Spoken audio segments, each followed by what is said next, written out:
Welcome to episode 20 of Behind the Underdogs. I'm alongside Dylan Chouette and Colin Cunningham. Quiet, dark, alone.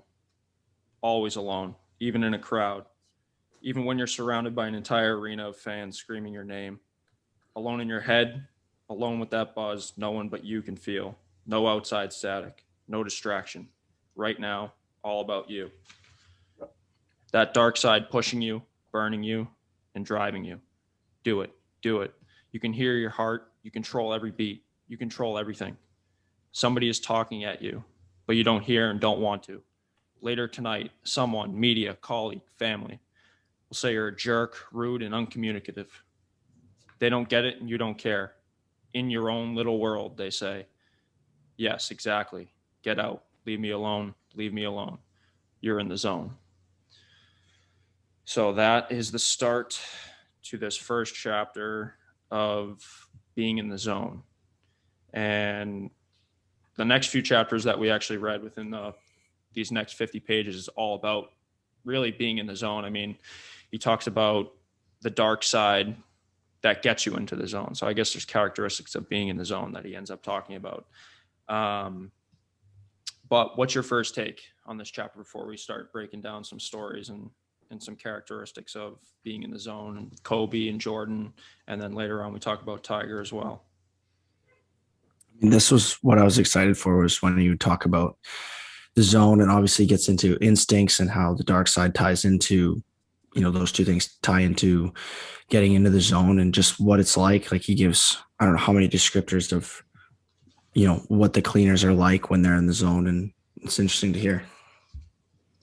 Right. Yeah. I would just say, I think the isolation aspect of it, both mentally and physically, just when you're in the zone, you have so many emotions going through your head, just trying to control those emotions. It can be a lonely place, a lot of the time, whether you're playing your sport or whatever it is in the workplace, at home. And if you're trying to improve and improve mentally and work with your emotions, it can be hard. It can be hard to do that, especially because it's isolated, it's lonely. So just working through that. And all these athletes that are great, these true cleaners, they've all learned how to do that. Yeah, and it's really amazing how he goes into the stories of all the athletes he's worked with and how each person, it takes a different trigger to get them into their zone. And we'll get into that later, but let's continue reading here. So here's one descriptor that he has of being in the zone. Back to the book. Anyone who has experienced the awesome power of the zone will tell you it's deeply calm. It's not relaxing or peaceful. This isn't yoga, but intensely focused. And once you're there, you have no fear, no worry, no emotion. You do what you came to do, and nothing can touch you. And I know all three of us have had the experience of being in the zone. If you haven't been in the zone, you don't continue playing sports. It's not how it works. Like, you have to be in the zone to be successful and have your best games. And you guys know that when you're having your best game, you just feel like there's nothing that can get in your way. And there's nothing like watching an athlete on the biggest stage at the pro level, and you're watching them and you're just like, yep, he's in the zone. Like, you can tell, and you feel it for them too, right? It's like you're like floating above everyone else when you're out there. It's a surreal thing. There's one clip of Kobe I saw the other day, and he's sitting on the bench. I don't know what time it was in the game, but who's sitting next to him? Was it Chris Rock? I forget. Sure. One of the comedians was. I've seen that. Was it Chris Rock? Yeah. He's like telling him a joke, and then the camera goes over to Kobe, and he's just staring, like, totally unfazed, not even listening to a word he's saying. Him and David Spade, they're just cracking up on the bench, and Kobe's just locked in, not even fazed by it. The commentators go on about it, but exactly, that's a guy who's in the zone. Like, you could tell he's locked in.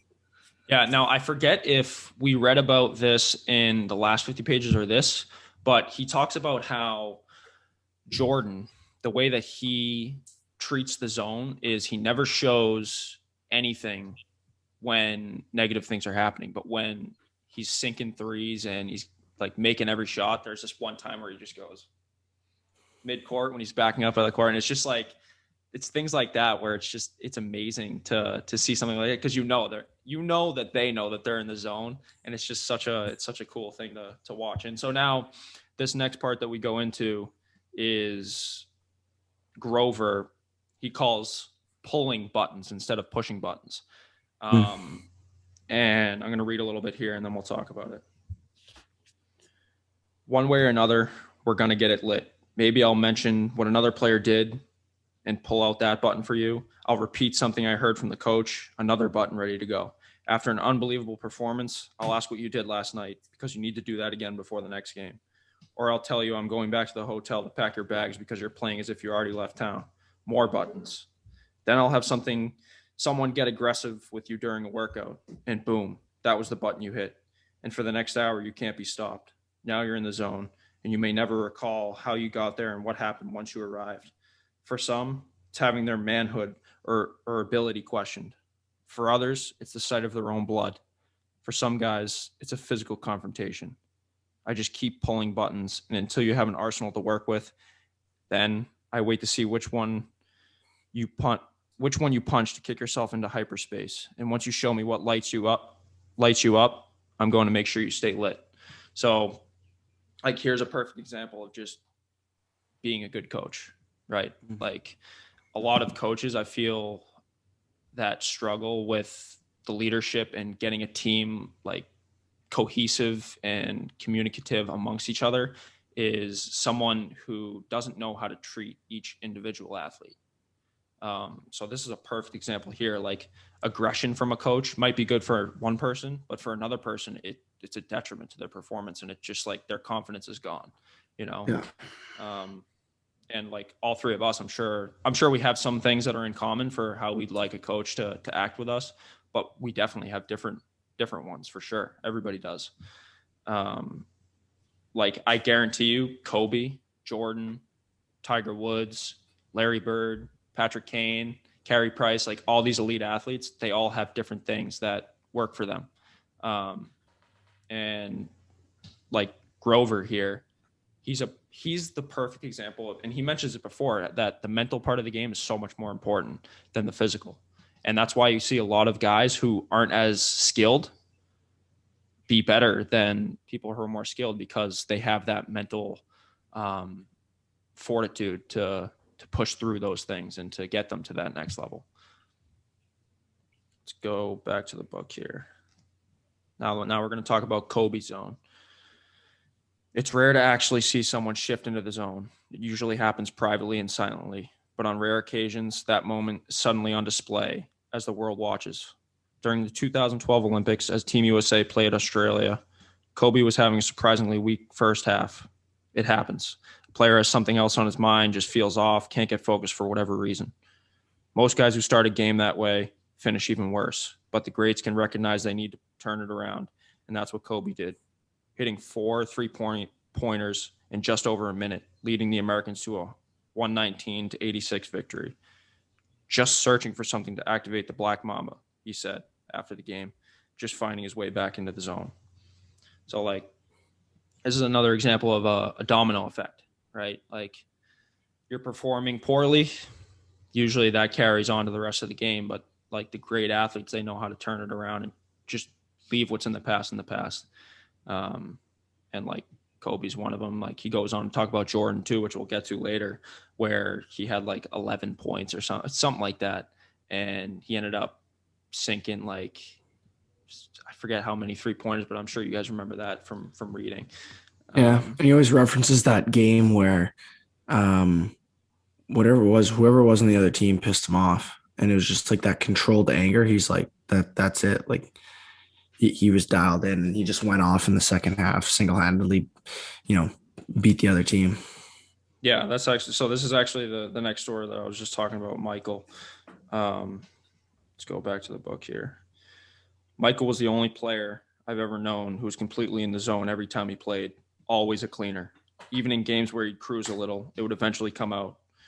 I recall one night in Vancouver during the Bulls' 72-win season. Everyone was tired from the long annual November road trip, and it was a rare game when the Bulls were getting killed. By the fourth quarter, Michael had only 10 points, and the Grizzlies' Derek Martin started talking a little trash at him. You never, ever challenge Michael Jordan, expect to come out ahead. Michael literally stopped on the court, looked at the guy, shook his head and said, let a sleeping dog lie. The dark side said, kill this motherfucker. And he went into attack mode, straight into the zone. Result, unstoppable. He went on an unbelievable tear, scoring 19 points in the quarter on the way to a Bulls win. And Derek Martin spent the rest of the game on the bench. So it's just like, those are the stories that you see where you just got to keep your mouth shut. Like this is a perfect example of why I don't like trash talk, and I don't like kind of getting in someone else's way like that, because eventually it's going to come back to kick you in the ass. There's very few people I feel like who can trash talk and get away with like a success in the end. Yeah. We see it in hockey all the time. Like it happens every shift. But that's another example of different people reacting differently to different situations.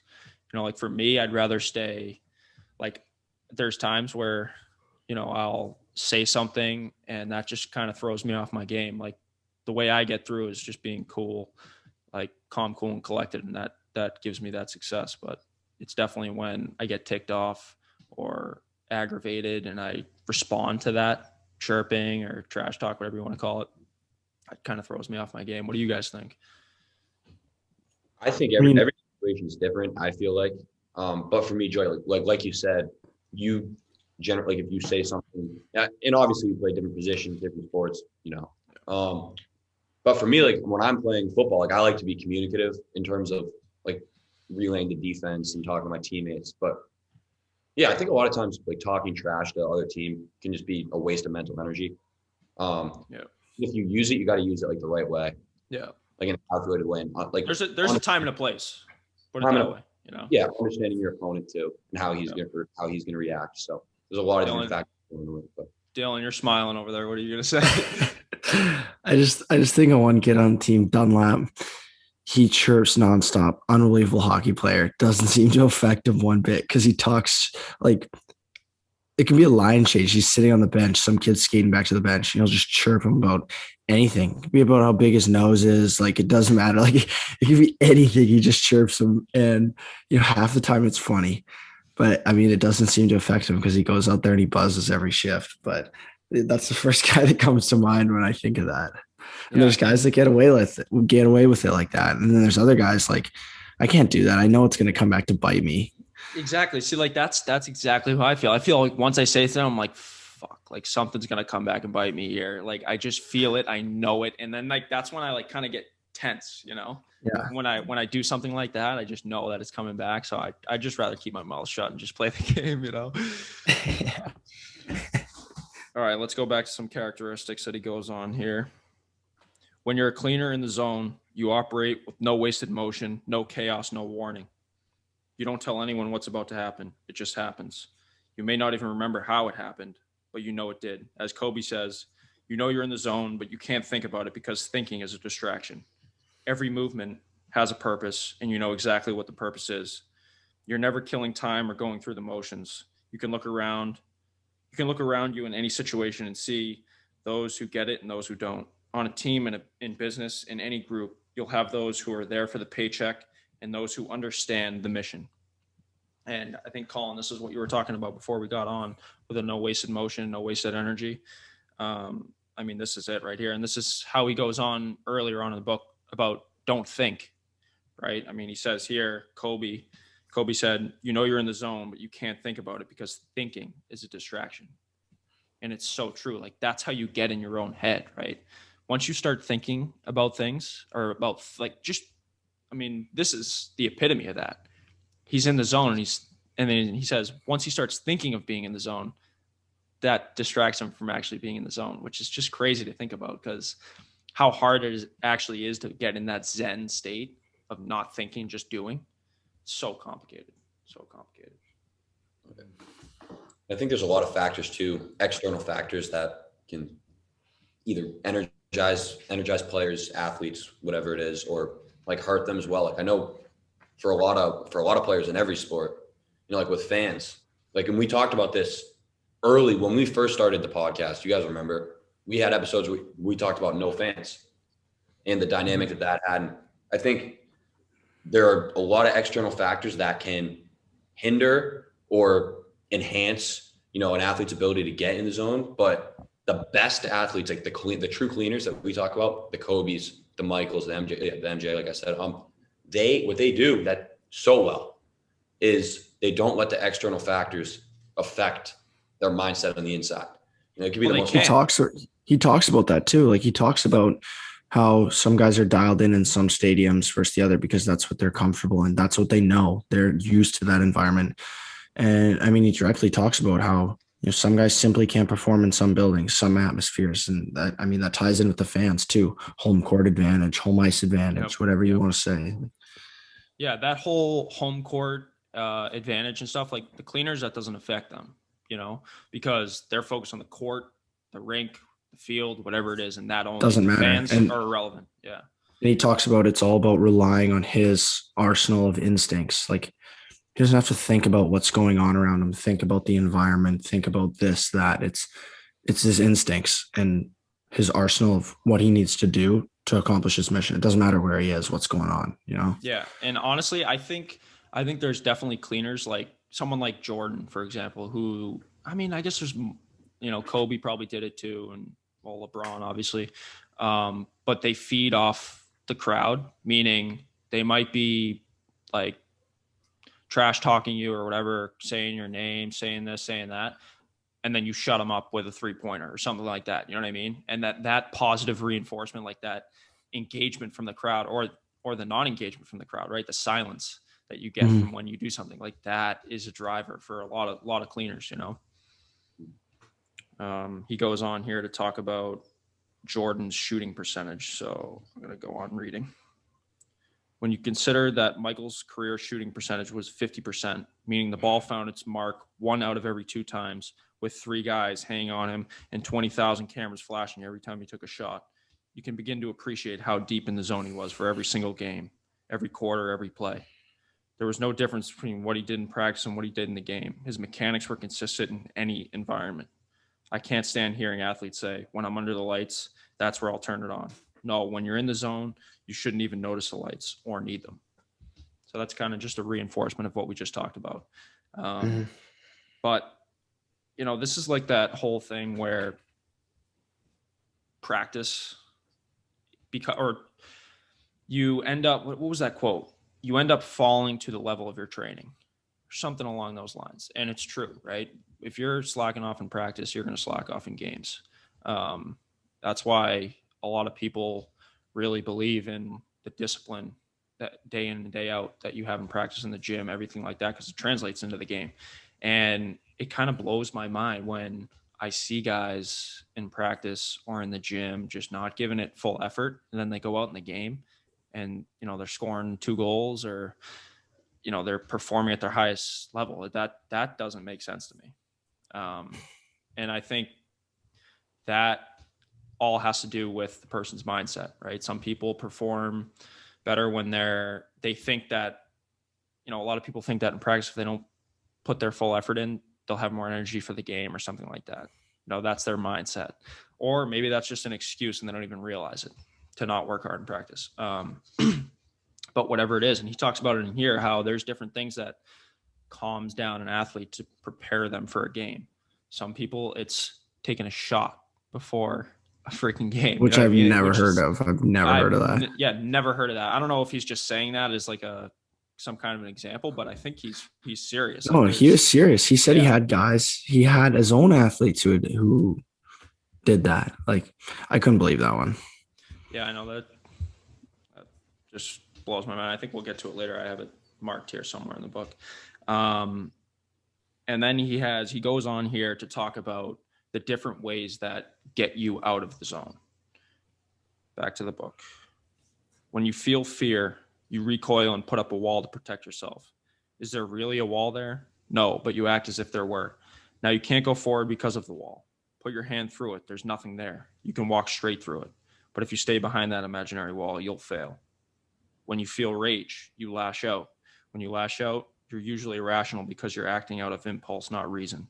Now you're out of control and you've lost all sense of what you're supposed to be doing. Instead of feeling cool and prepared, you've lost all sense of focus. And without focus, you fail. When you feel jealousy, you shift all your attention and energy to whoever is making you jealous. Doesn't matter if it's a colleague's success or your girlfriend's new man. Either way, you're thinking about something other than what you're supposed to be doing, and you fail. So, this, you see this a lot with people who are on the bigger stage. And you see it a lot in golf, right? Where guys, and the reason why I'm saying that is because he ends up talking about Tiger Woods, which I'm pretty sure everybody knows his story by now. But golfers, right, when they have a string of a few bad shots in a row, things can chipping yips.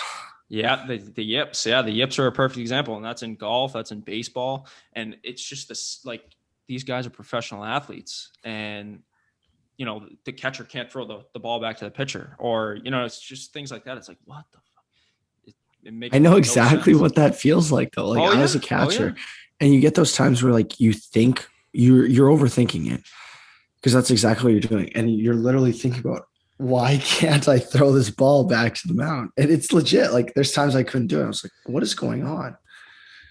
Well, and I'm sure you guys have felt it too when you're playing hockey or football or whatever it is, and you just feel really tense, and you don't even realize it until you're like, holy shit, like I'm tight right now. Like, I got to relax, and that's when those weird errors or mistakes happen, where you have people looking at you like, did he really just do that?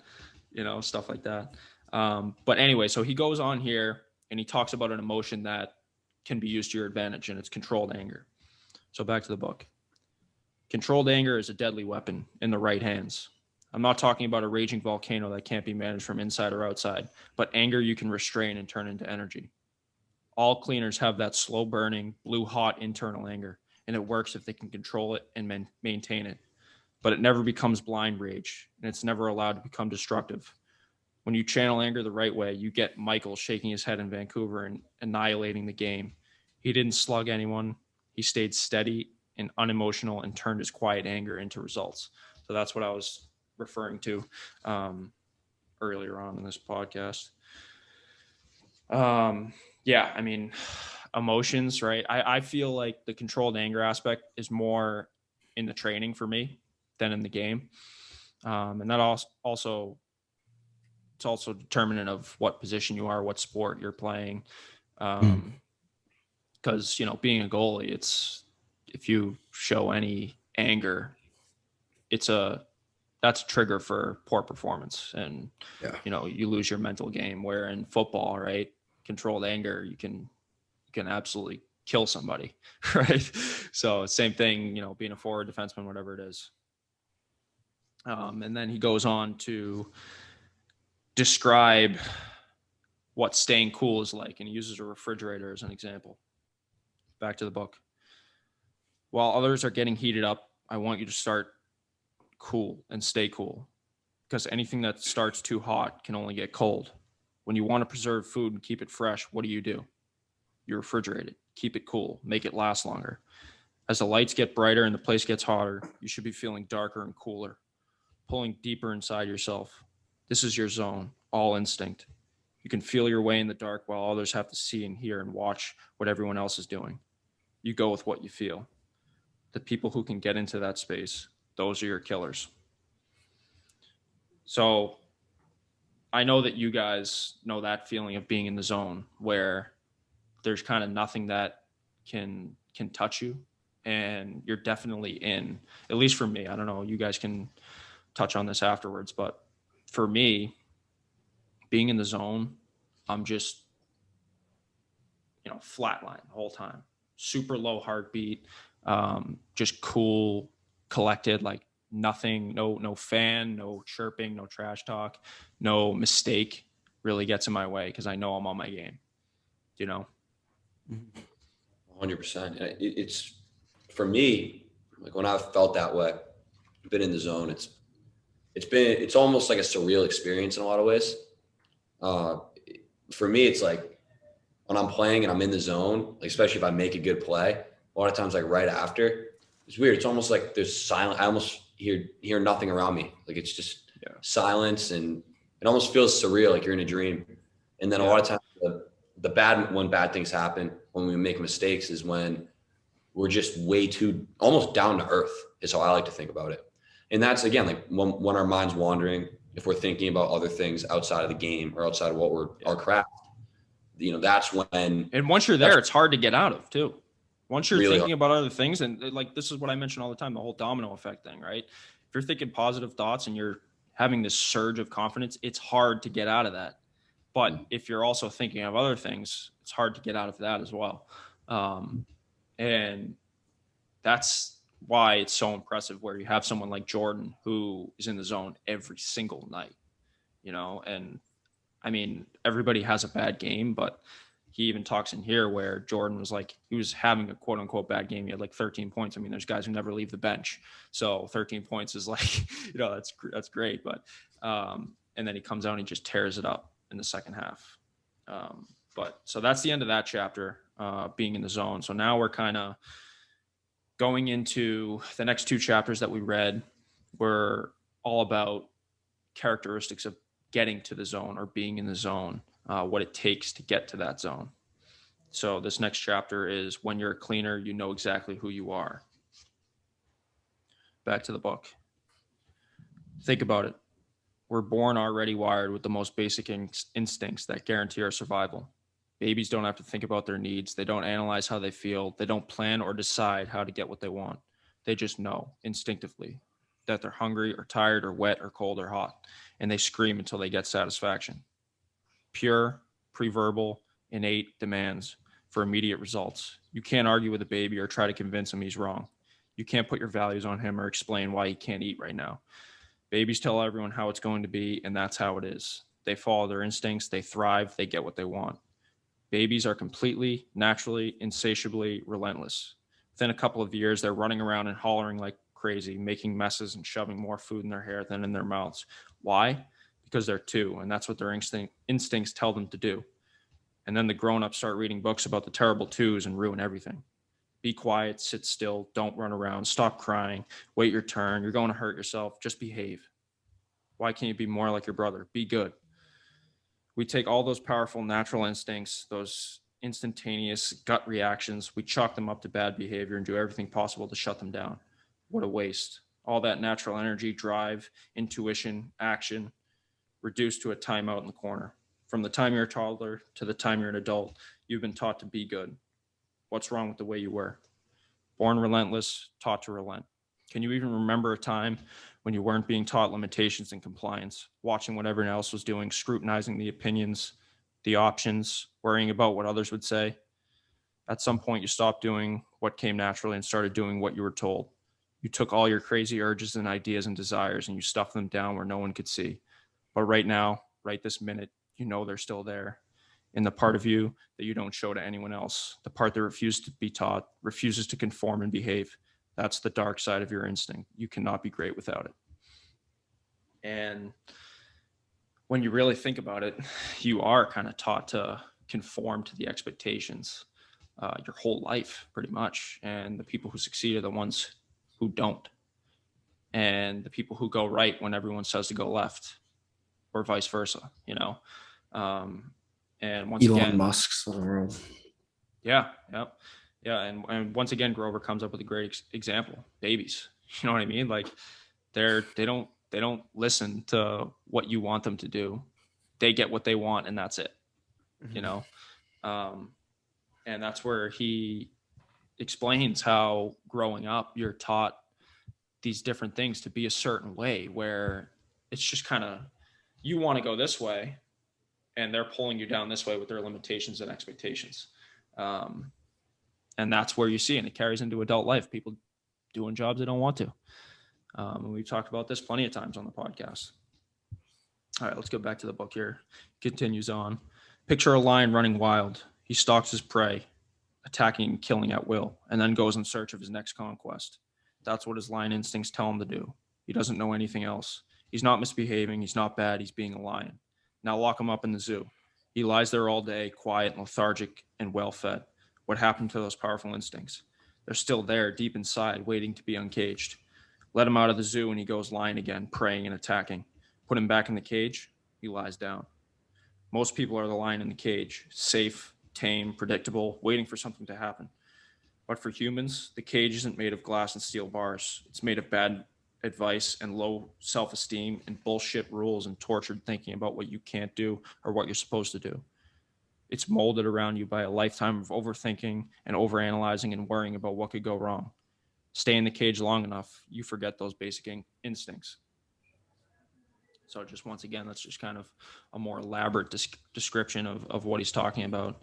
And that's one thing I love about Grover is he's able to get his points across really well with different examples and stuff. A lot of authors, I feel like they give their opinion, but they don't give an example that is or a way relatable. to relate to it. Yeah, a way to relate to it. And, all these examples of using real life stories of Jordan, Kobe, all these people, and then, using animals as an example, babies, stuff like that, like things that we know about.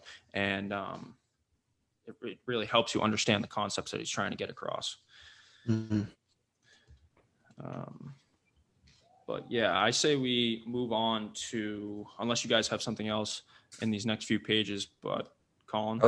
I was just going to say, just kind of reflecting on the past two readings that you just did, Joey, especially the baby one for sure. And then also this other one. I think just the mind-body connection being as natural as it possibly can.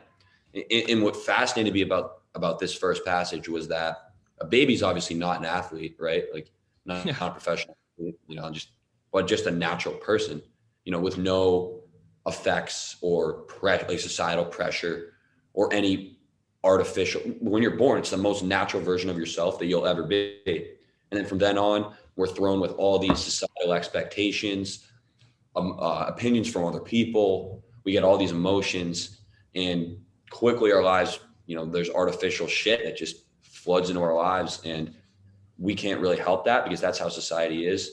But just being able to filter, okay, what's bullshit? What can I use to help me get to where I want to be based on what I love to do? Yeah. And it's something that's so simple, like a baby. You wouldn't even think, like looking up or idolizing the mentality of a baby is something I never thought about until I read this book. And it was such a fascinating passage. That was so interesting.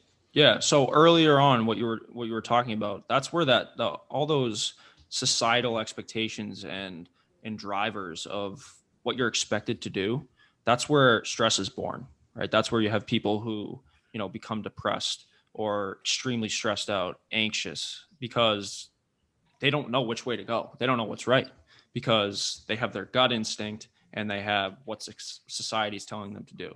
Where in reality, you should just be going with your gut. You know what I mean? Because that's you. That's your instinct. It's there for a reason. But the key too is just to never stay idle. Never stay idle. And I actually saw it was actually an Instagram post, and I thought it was so interesting. I feel like it relates really closely to this. And it was Elon Musk, and it was his favorite job interview question. And it was, so if you start where you are, and then you walk a mile north, a mile east, a mile south, and a mile west, where are you now? And I think that's so interesting because are we in the same spot? Yeah, sure. But physically and emotionally, we've adventured, we've journeyed, and the experiences we picked up along the way. And this goes for anything. This could be a business. Maybe your net revenue in a year didn't improve that much. Maybe you're in debt. Maybe in sports. Okay, maybe I'm trying to work on my max bench. Maybe on March 10th, my max bench is 255. And on March 20th, it's still 255. But the work you're putting in on the way, that's all about the process to eventually get the results. And exactly. We always talk about success isn't a straight line up. Success has ups and downs. And it's important to just embrace those and always just stay active. You'd rather stay active and make mistakes and learn than just stay in the same spot. Yeah, absolutely. And that's where you see, like, you have your people who you look at and you're kind of like, wow, it looks like they had no adversity going on the way up. And then you look at the underdogs who it looks like they went down before they went up. You know what I mean? So it's amazing how there's so many different paths that can lead to the same point. Sometimes it's longer, sometimes it's shorter, sometimes it's more grueling, sometimes it looks pretty, it looks beautiful from the outside, and it really isn't on the inside. And that's how it usually is. There's very few people who can just have a direct, straight diagonal line up to success. And, he uses a lot of examples in here as well. I want to get to this one last example that he has before we get to the next chapter, which is talking about the dark side. Back to the book. Stop waiting to be taught something you already know. How many millions of diet and exercise books are sold every year? I promise you, every single person who picks up one of those books already knows the answer. Eat healthier and move your body. You can eat these calories or those calories. You can move this way or that way, but the result is the same. And you already know that. You bought that book already knowing what you had to do. You were just waiting for someone to tell you again. And instead of just making the decision to eat healthier and move more for a lifetime, not just for 20, 21 days or 5 hours a month or whatever the trend prescribes, you sat down with the book to analyze the situation. Trust me, no one ever lost weight sitting on the couch with a book. So it's like, and it's true, right? There's so many, I guess, people out there who it's almost like clickbait, right? You know, you see a video that's like, it looks intriguing. It looks like something that you'd want to watch, and you click on it and you're like, well, I kind of already do that. You know, it's just like a more of a reassurance thing than anything, where once again, you should have just went with your initial instincts, your gut, right? All right, let's get to the good part here, because I think the last chapter that we read was the best part, most interesting, and the most conceptual, and the thing that hit me the most, I feel like, because you don't really think about this, but there's a lot of true statements that he has in here. So this chapter is called "When You're a Cleaner, You Have a Dark Side That Refuses to Be Taught to Be Good." And he starts off with a little thing at the top about a cooler, a closer, and a cleaner. He says, a cooler tries to fight his dark side and loses. A closer acknowledges his dark side but isn't able to control it. A cleaner harnesses his dark side into raw, controlled power. And in the beginning part of this chapter, he uses the example of Dr. Jekyll and Mr. Hyde, and everybody's got them. And he uses a lot of examples here. A few characteristics before we get to some stories, but he starts off here saying, deep inside you, there's an undeniable force driving your actions. The part of you that refuses to be ordinary, the piece that stays raw and untamed, not just instinct, but killer instinct. The kind you keep in the dark, where you crave things you don't talk about. You don't care how it comes across to others, because you know this is who you are, and you wouldn't change it if you could, which you can't, because no one really changes. And, you know, I feel this with a lot of different scenarios.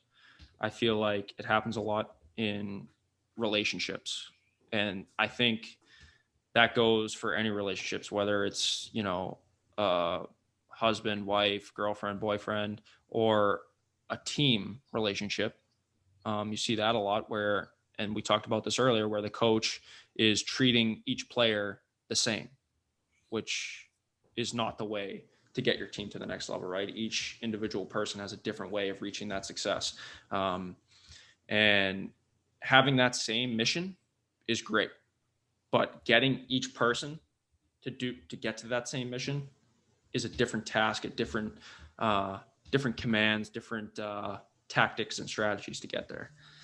And then he has more examples of dark sides on the next page. He says, fact, I've known a lot of very successful, highly driven individuals, and without exception, every single one has a dark side. Their dominance and ability to go off the charts are all driven by something deep and intense. It fuels and sustains them. The fire to prove greatness, sexual energy, insecurity. It's something different in every person. But it's all about going to that side of yourself that no one else can see. Getting rid of the safety net and judgmental opinions that hold most people back. Letting go. Give me an honest answer. How many leaders in sports, business, Hollywood, politics, the top names in any field can you name with 100% confidence they'll never be involved in a scandal? They don't have to be celebrities. It doesn't even have to be a public scandal. How many powerful people would you trust to never get tangled in some kind of moral, ethical, legal, marital, financial, or personal controversy?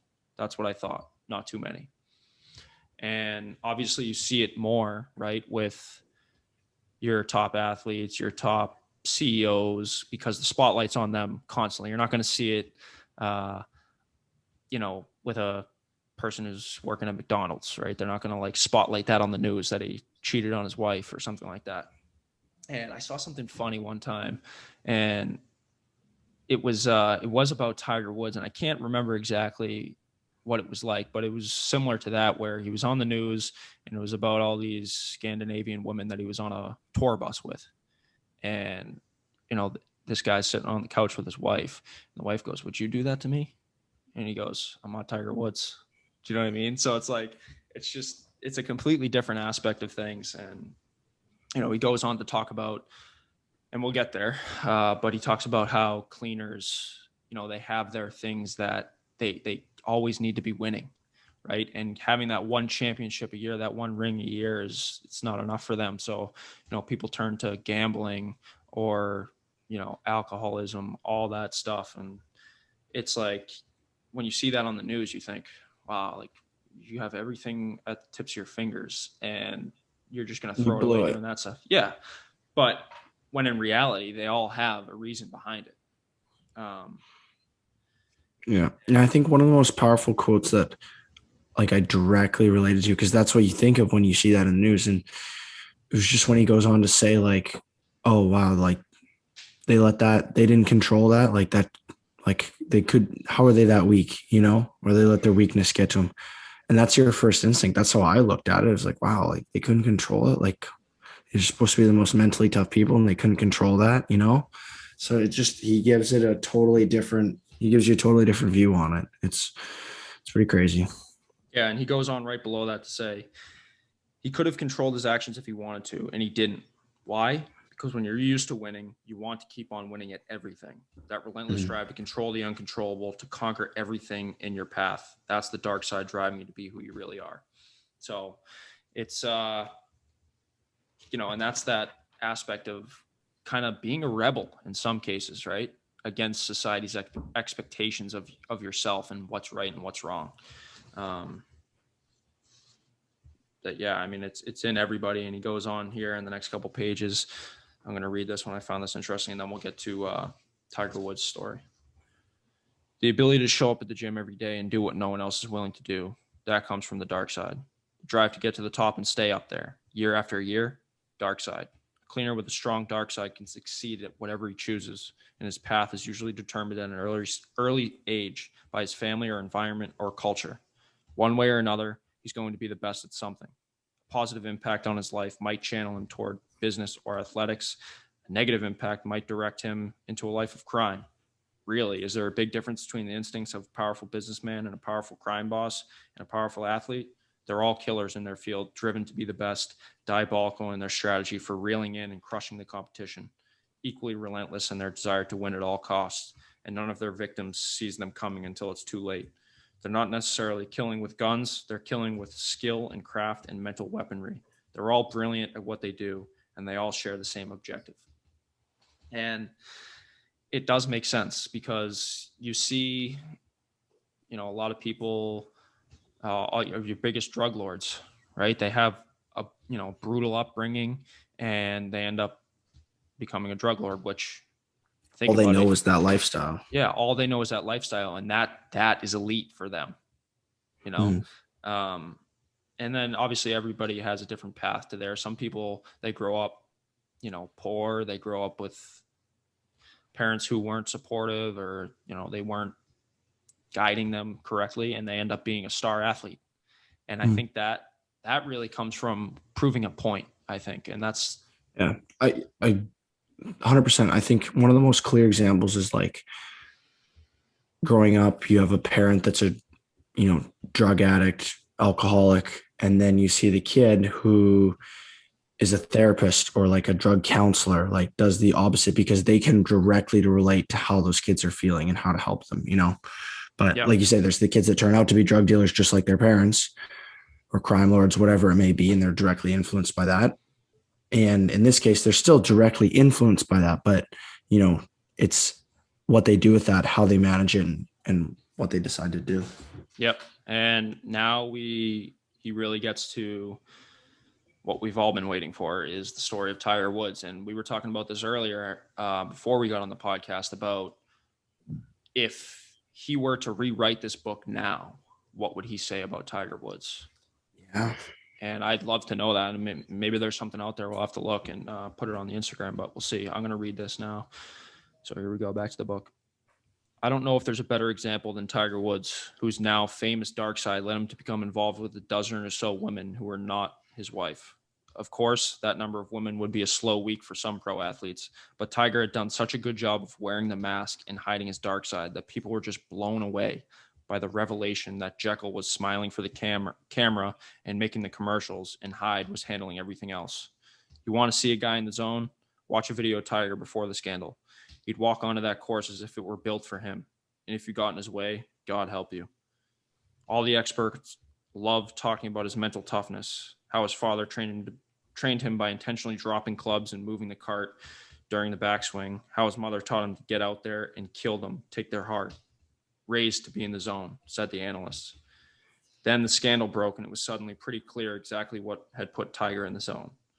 Once the story came out, one salacious and painful piece at a time, his career began to deteriorate in every way conceivable. With everyone watching and judging and analyzing every detail of his private life, that dark side evaporated. That kind of energy simply can't survive in the light. It completely loses its power unless you're willing to stand up and say, yeah, so what? And go right on doing whatever you were doing. That's how you keep your dark side dark. But Tiger's situation was made even worse by the pressure he felt to make a public apology. Because let's face it, when you're making hundreds of millions of dollars off your image as a clean-cut husband and father, your dark side had better stay in the dark. I have to be honest. As someone who has known and liked Tiger for a long time, I didn't want to see that apology. I wanted to see him say nothing in public and show up ready to fight another day. So, when that came out, pretty much what he's saying is Tiger's driver was that, surge that he got of being with other women. You know what I mean? That's where his success was coming from, which is weird to think about. And it's weird for any athlete, right? And so what I was saying about, I wonder what he'd say now is that dark side came back, but you really wonder is it the same dark side? Because if it is, then Tiger's got more problems now. But, he went on to win the Masters, I'm pretty sure. It was the Masters, unless it was the U.S. Open. Colin, do you know? It was the Masters. It was the Masters, right? Yeah. And that was electric to watch because he was in the zone. I watched the whole weekend. And like I've always looked up to Tiger ever since I was a kid. Like that's why I started playing golf when I was really young. And how many years ago was that now that he won the Masters after his comeback?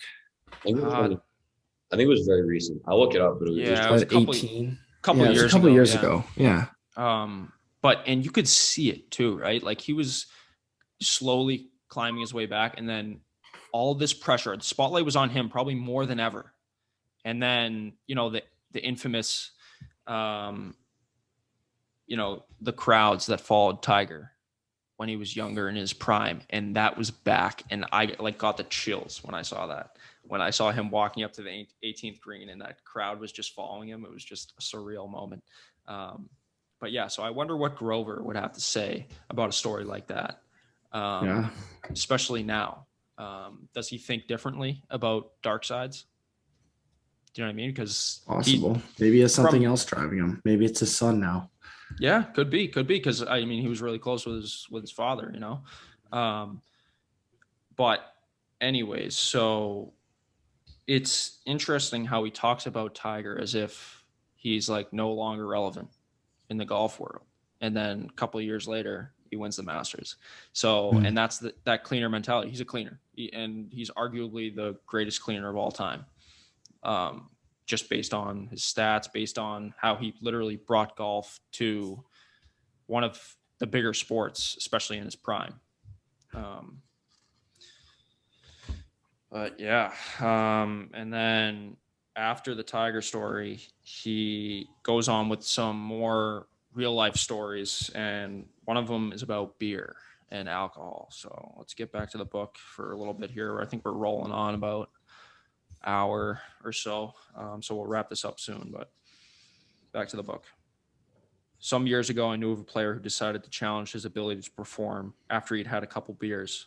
He'd drink half a six-pack at halftime just so he could go back onto the court and tell the guy across from him, I just slammed down 3 beers and I'm still going to kick your ass. And he would. So that challenge soon became boring. Over the season, he got a couple of his teammates in on the game to test who could drink the most beers at halftime and still play the best. One day, they'd try 2 beers, another time 3 beers, 4 beers. They'd keep raising the bar until 2 of the guys were practically heading for the wrong bench. So the sole survivor who started the game could finally say, ha, kicked your ass. A ridiculous contest, and I'm in no way condoning it. But how else are you going to test what you're capable of if you don't truly challenge your ability under every possible circumstance? So now this is kind of a weird example, but it's like the cleaners, they're always trying to find ways to make it harder for themselves. I mean, this is like a pretty bad example, but and then when I read this, I thought of Jordan, who went out and would play like 36 holes before. Oh, I might have even been a playoff game.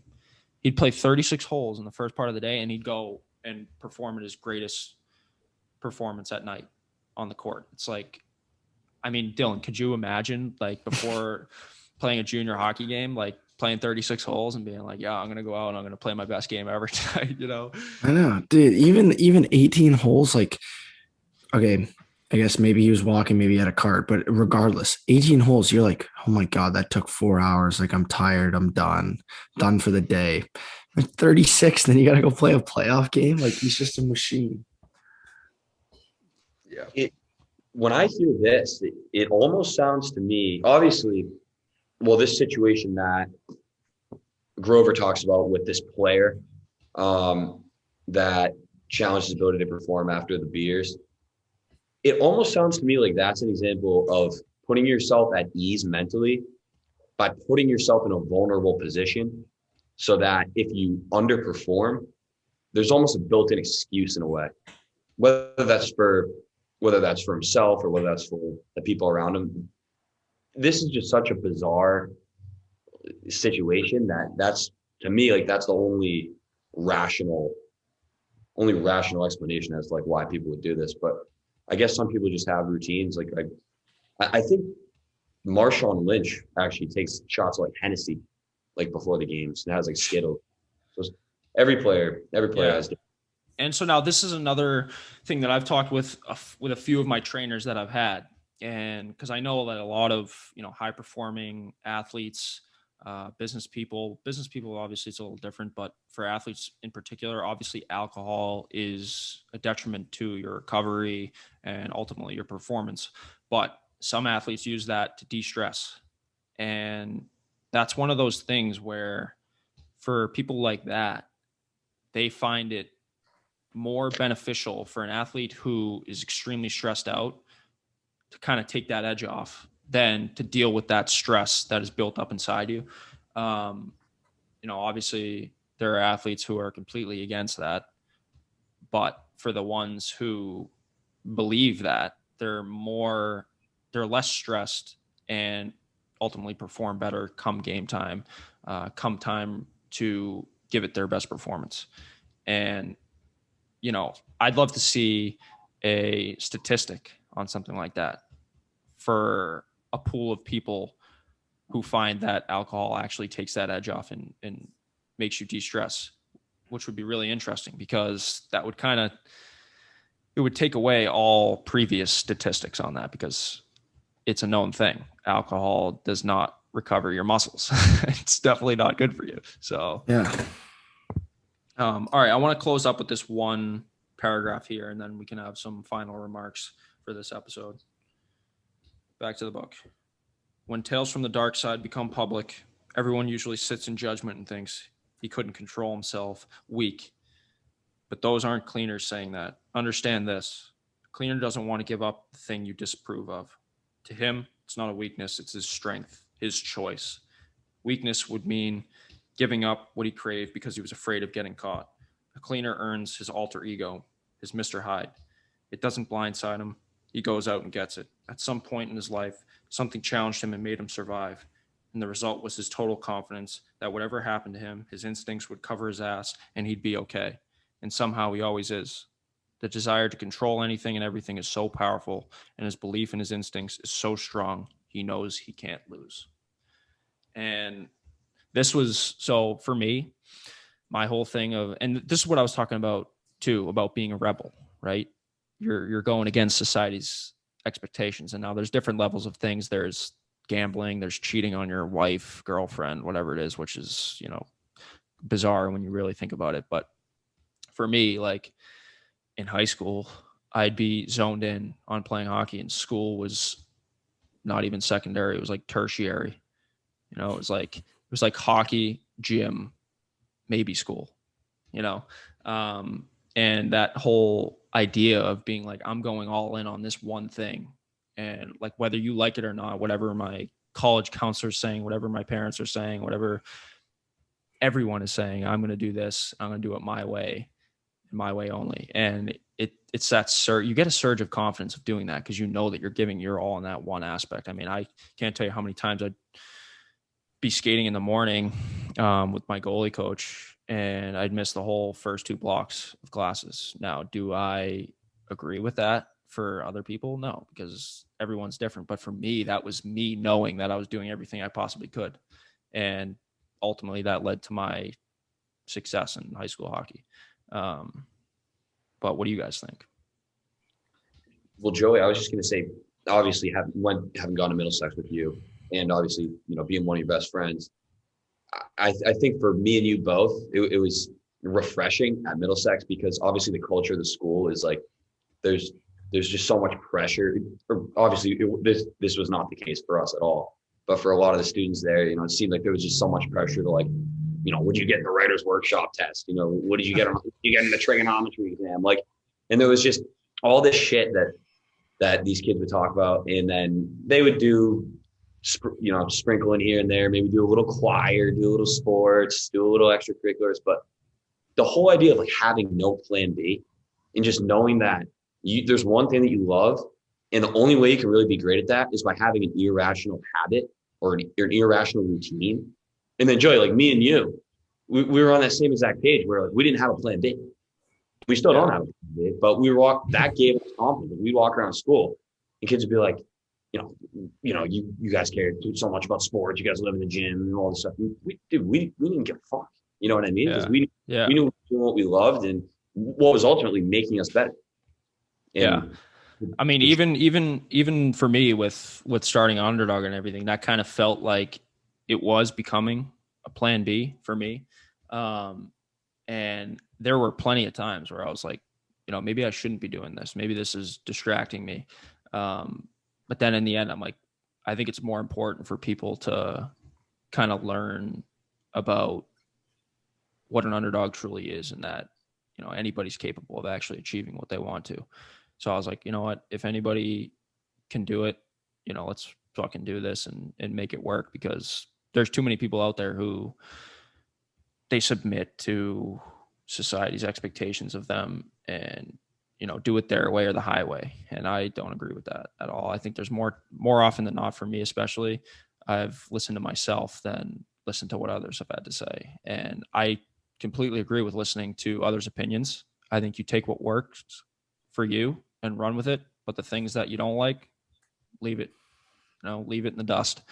But yeah, so that's we're closing in on an hour and a half here. So let's you guys got any closing remarks that you want, or all good? I would just say, just on Grover, just going back to this whole thing, if I was going to sum it up in terms of all these situations and all these different scenarios, I guess I would just say that to truly be successful, you do have to have some sort of irrational line of thinking, right? Because every single legendary, extraordinary athlete or business person or whatever it is that they're doing that they love to do, like if you're at the top of your field, then you can't be thinking the same way that everyone else is. Yeah. And so I think that's why we see so many different situations that are really unique to these athletes, because obviously they're not doing things the same way as everyone else, or else they wouldn't be in the position they're in. They wouldn't be as successful as they are. So I think the bottom line is just controlling your space and being able to filter external factors and ultimately act efficiently towards your craft and think as little as possible. Yeah, so absolutely. Dylan, you good? Yep, good to go. All set. All right. Well, thank you everybody for listening, and we will see you next episode next week.